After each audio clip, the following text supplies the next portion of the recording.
Rebonjour à tous. Vidéo aujourd'hui pour avancer dans le cours sur les espaces agricoles concernant les filières. Alors je vais essayer de vous présenter ce que c'est qu'une filière en prenant l'exemple de la filière laitière. On va se concentrer, la filière laitière elle est très présente sur ces régions qui sont la Bretagne, la Normandie. Pourquoi? Parce que c'est là où on élève de la vache laitière, même si vous voyez que le Limousin ou une partie de la Bourgogne n'est pas en reste bien évidemment. Alors ce qu'on appelle une filière, c'est très simple, c'est toutes les étapes que parcourt un produit de l'animal ou du champ, vous voyez, c'est de la ferme à votre assiette. Qu'est-ce qui se passe? Entre le moment où vous voyez des vaches dans un champ et le moment où vous buvez un verre de lait, ou vous faites une tartine avec du beurre, ou vous mettez de la crème dans un plat, etc., etc. Et bien il s'est passé plein de choses. Tout d'abord, pour la filière laitière, on a l'élevage. Il faut élever les animaux. Alors cet élevage, il a plein de réalités. Ensuite, les vaches laitières sont traites. Donc deuxième étape. Vous élevez les vaches dans un champ ou dans des étables.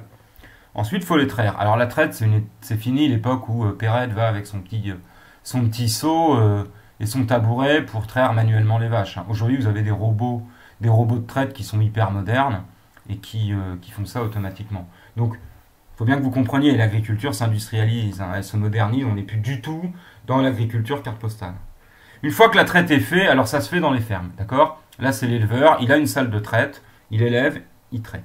Pourquoi? Parce que les vaches ont besoin d'être traites plusieurs fois par jour et que vous ne pouvez pas les transporter pour les traire, ça n'a aucun sens. Donc ces étapes-là, elles ont lieu dans l'exploitation agricole. Ensuite, vous avez la collecte. La collecte, c'est simple, vous avez un camion de laiterie, vous avez sans doute vu déjà sur les routes ces camions-là. Et bien c'est simple, ils vont dans les fermes tous les jours, ils viennent récupérer le lait qui a été trait.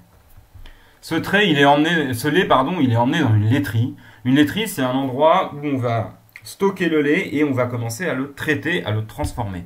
Alors vous avez alors vous connaissez ces bâtiments, vous avez peut-être déjà vu, hein. C'est ça typiquement le bâtiment de laiterie, il y en a énormément. Dans une laiterie, alors on analyse le lait, on s'assure qu'il est bon, je passe sur toutes les étapes, mais les laiteries c'est vraiment des laboratoires. Il faut voir aujourd'hui que c'est des environnements incroyablement protégés, ça ressemble plus à un laboratoire d'analyse qu'à une ferme, je vous dis, avec le modèle, la ferme un peu carte postale. Alors, soit le lait est directement conditionné. Donc, vous avez les grandes marques de lait qui ont des laiteries. Le lait, il est traité, il est filtré, hop, il est mis en brique et il va être vendu directement. Alors, ça, c'est l'étape qui génère le moins de valeur ajoutée. C'est quoi la valeur ajoutée? C'est l'argent, la marge que vous faites entre le produit brut, le lait et la vente. Il faut savoir que le prix d'un litre de lait en France est très bas. C'est moins d'1 euro en général. Et l'agriculteur gagne, je crois qu'il gagne 40 centimes en moyenne par brique de lait, c'est très peu. Donc le lait, c'est pas rémunérateur. Vendre le lait directement, un lait, s'il n'est pas bio, ça rapporte peu. Donc il faut en faire énormément. Donc on est obligé d'avoir des quantités énormes pour dégager des revenus corrects. Ce qui est une spécificité très importante en agriculture française, c'est la transformation, c'est-à-dire dégager de la valeur ajoutée. Et cette transformation, c'est le moment où on prend le lait brut et on va en faire autre chose. Alors, vous savez parfaitement ce qu'on va en faire, puisque vous avez déjà mangé de la crème, du lait Ribot, ou alors du beurre. Vous êtes en Bretagne, vous êtes grand consommateur de beurre. Le beurre s'est transformé, et là, ça dégage de la valeur ajoutée.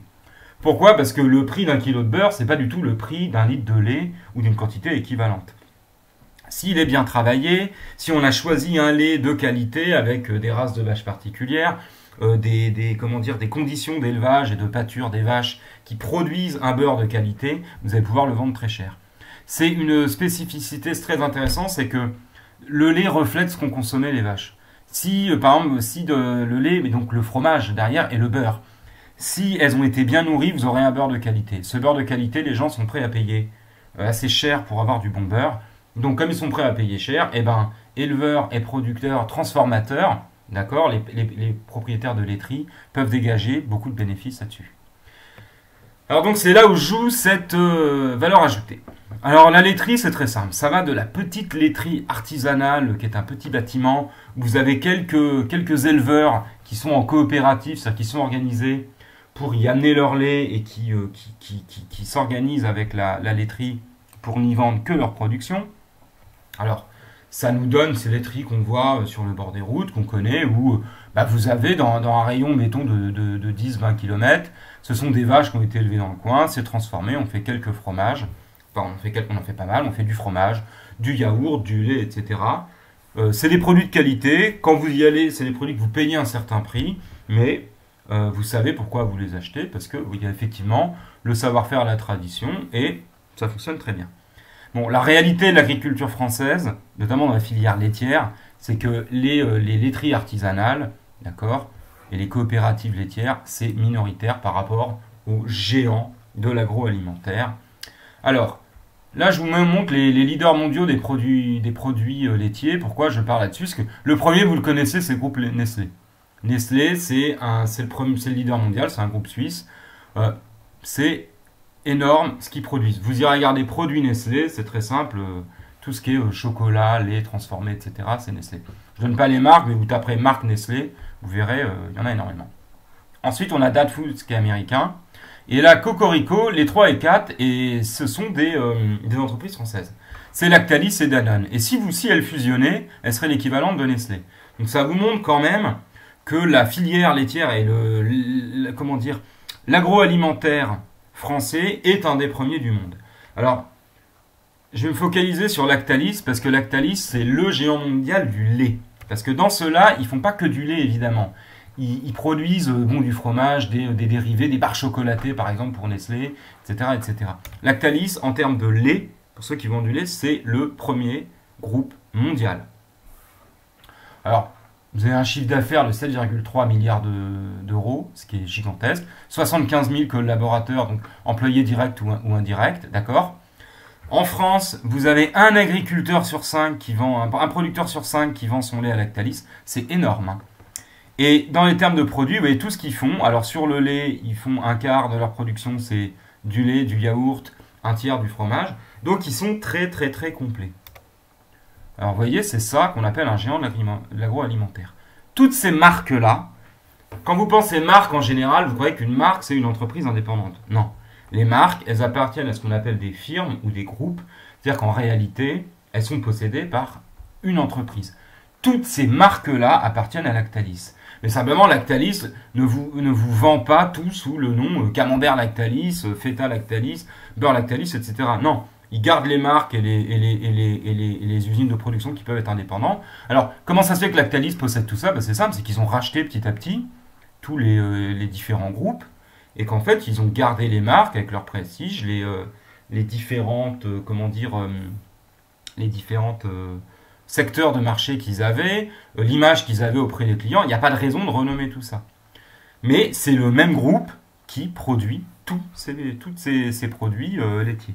Donc vous voyez, c'est une filière laitière. Vous avez d'abord des éleveurs qui font du lait, puis en vendant aux laiteries, bon alors soit il est vendu directement, typiquement la bouteille de lait, soit il est transformé, ça va du beurre au camembert, au roquefort, etc. Vous avez toute une gamme de produits. Dernière étape, c'est la grande distribution, c'est-à-dire la grande surface. Alors c'est simple, c'est là où les grandes surfaces, c'est plus de 90% de ce qui est vendu en France en termes de produits alimentaires. Donc le reste, les petites coopératives, les petites épiceries, c'est très bien, on est très heureux qu'elles existent, mais ça ne représente pas, c'est pas du tout significatif en termes de volume. Si un jour vous lancez dans l'agroalimentaire, que vous vous mettez à faire du lait, du fromage ou du beurre, bon, soit vous allez le revendre aux petites épiceries locales, mais très rapidement, si vous avez une grosse production, pour la revendre, il faut repasser par ce qu'on appelle les centrales d'achat, c'est-à-dire les groupes de la grande distribution. C'est eux qui assurent le lien entre le produit transformé et votre assiette. Alors, la grande distribution, vous avez 6 groupes en France. Leclerc, Carrefour, Intermarché, Casino, le groupe U et Auchan. À eux tous, c'est simple, ces 6 groupes, ils représentent 90% de la distribution des produits alimentaires. C'est simple, 90% de ce qui est vendu dans ces enseignes-là. Le reste, ce sont les autres groupes, ça va être Biocoop, les petites épiceries, etc., etc. Ça ne veut pas dire que c'est un modèle qui n'est pas amené à évoluer, mais voilà l'état de ce qu'il est aujourd'hui. Et vous voyez, c'est eux qui assurent la distribution massive de la production alimentaire. Et donc, ce sont des incontournables. Alors, une filière agricole, c'est le nombre d'étapes, hein, c'est la chaîne que parcourt un produit entre le moment où il est créé et celui où il est vendu. On a donc des acteurs, alors on les a vus, hein. Donc ces acteurs, je rappelle toujours, ce sont les gens ou les entreprises qui jouent un rôle, des espaces de production, c'est-à-dire des lieux. Si on prend l'exemple de la filière laitière, première étape, on a le fermier dans son exploitation. Il élève des vaches et il assure la traite. Voilà. Le lieu, c'est l'exploitation, l'acteur, c'est le fermier. Et qu'est-ce qu'il réalise comme tâche? L'élevage et la traite. Ensuite, vous avez la collecte, ça va à la laiterie. D'accord? Le lait est collecté, il est rassemblé pour être traité, c'est-à-dire filtré, etc. Alors, soit il est conditionné, il peut être vendu directement sous forme de lait, soit il est transformé. Alors, vous avez deux choses. Souvent, la transformation se fait directement dans les laiteries, mais pas toujours. Vous avez des petites laiteries qui collectent le lait et qui l'envoient ensuite dans des laiteries qui sont capables d'avoir de plus grandes capacités de transformation. Cette étape de transformation, c'est ce qui permet de dégager une forte valeur ajoutée. D'accord? Et donc, ça se fait dans ce qu'on appelle les usines agroalimentaires. Donc, c'est là où on fait le beurre, le lait en poudre, les yaourts, le fromage, la crème. Bref, tout ce que vous consommez comme produit laitier qui n'est pas directement du lait. La dernière étape, c'est la vente par la grande distribution. Et ensuite, ça arrive dans votre assiette. Donc, vous voyez, on a plein d'étapes sur une filière. Entre le moment où on a un produit brut, une matière première, d'accord, et le moment où il est vendu. Et donc, une filière, il faut bien comprendre. Quand on pense filière agricole, vous pensez animaux dans les champs ou au maraîchage. En réalité, ça met en jeu de l'industrie, de la chimie, de l'espace de service. Donc, c'est quelque chose qui dépasse simplement, vous comprenez, les espaces productifs. Entre la ferme et votre assiette, il s'est passé des étapes qui font qu'un produit a parcouru je vous ai dit, de l'usine, du laboratoire d'analyse, donc de la recherche, et du service par la grande distribution. Voilà, j'espère que c'est clair. Je vous laisse noter tout ça. Je vous remercie.